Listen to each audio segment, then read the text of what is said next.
আসসালামু আলাইকুম। আব্দুল্লাহ আরব digital scale house থেকে আপনাদেরকে স্বাগত। দিদি, আপনি কেমন আছেন?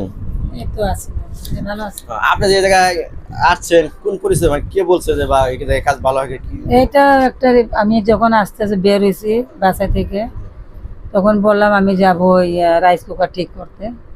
সে বলল যে আপনার যে আমার একটা আপনার যে আব্বাস ভাই মিস্ত্রি, কাছে। হ্যাঁ এসে আছে, তো চলেন। আমি ঠিক করেছি, পরে 4 বছর হইতেছে আমি ঠিক করেছি।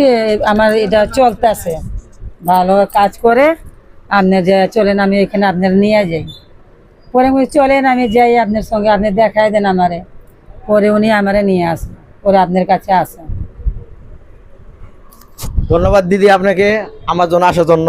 আপনি আমার জন্য কাজ খুবই ভালো পাবেন, ঠিক আছে? খুবই সুন্দর কাজ করে দেবো আপনাকে, ঠিক আছে? দিদি, আপনি কিছু বলবেন? এখন সব আপনার উপর ভরসা। যে আমি কাজটা আমি খারাপ করে দিব না, ভালো করে চান। না না, আপনি ভালোই চাই। ভালোই করবেন, যেহেতু আপনার নামে যেহেতু ভালো কিছু শুনতে পারছি, জানতে পারছি যে আপনি ভালো কাজ করতে আমরা পারেন, জানতাম না। তাহলে ভালোই আপনি করবেন, ঠিক আপনি না? কি আমার দিদি বা বৌদি বলবেন না যে হ্যাঁ, আপনাদের বলবো। কাছে- হ্যাঁ অবশ্যই, আমরাও চাই যাতে এখানে আসে এই দাদার কাছে হ্যাঁ। আসে, যাতে কাজটা করায় দিয়ে যায়, অনেক ভালো কাজ করে দিবে আপনাদেরকে। দিদি আপনাকে ধন্যবাদ, ঠিক আছে? আসবেন। আচ্ছা। নমস্কার।